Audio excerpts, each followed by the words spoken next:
Mark, baka nakakalimutan mo na may mga bagay na hindi na kayang i-replace nitong suhol mo. Isa na rin ang mga memories na kasama ng kwintas na ibinigay sa akin ni Antonio. Kasama na doon ang pagmamahal na kalakip noon.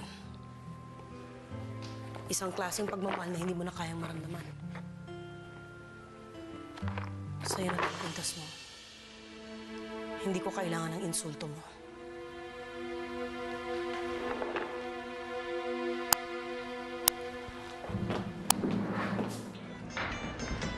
Pare.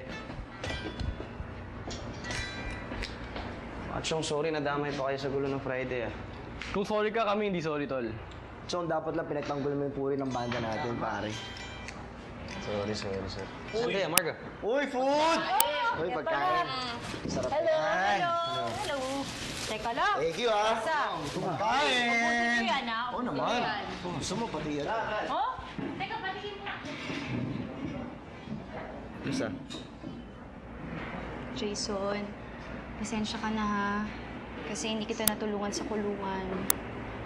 Alam mo, yun ang pinaka-worst na pwedeng maramdaman mo sa isang taong mahal mo. Pasensya ka na. Wala ako kanina, nandito ka na eh. Tulad na natin.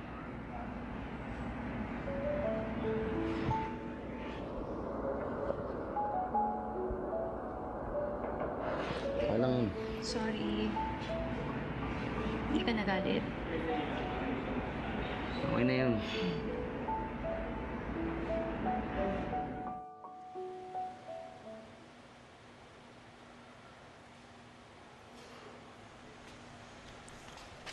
Dad.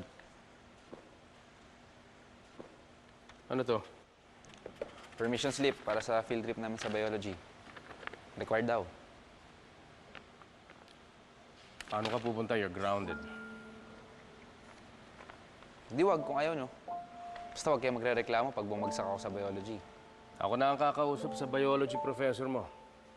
After all, akong pinakamalaking contributor sa alumni ng eskwelahan ninyo. Para baliwalain lang ng professor.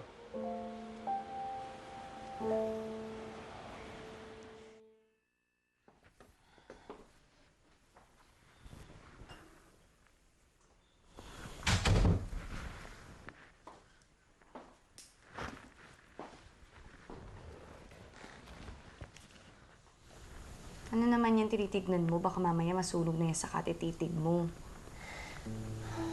Meron akong field trip na kailangan kong puntahan. Pero, okay lang. Hindi nila ako pupunta, ate. Required ba to? Oo, ate. Sige, pumunta ka. Pero, may kinaiinisan akong boy. I'm sure pupunta sa field trip. Baka mabwisit lang ako. Pagpapakabagsak ka sa isang subject dahil may kinaiinisan kang lalaki. Pupunta ka dyan. Required yan, oh. Sige, pumunta ka.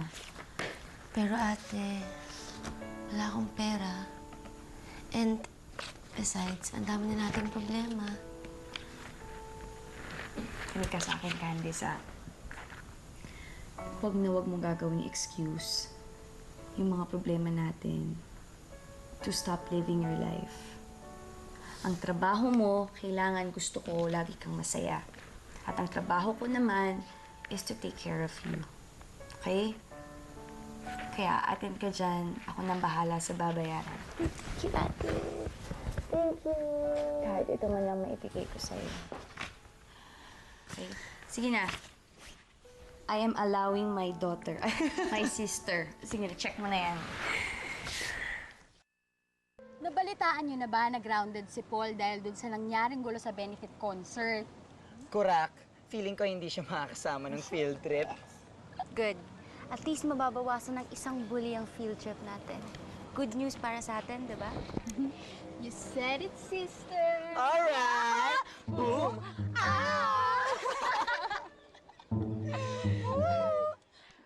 Bagay na bagay talaga kay Eva ang mansanas.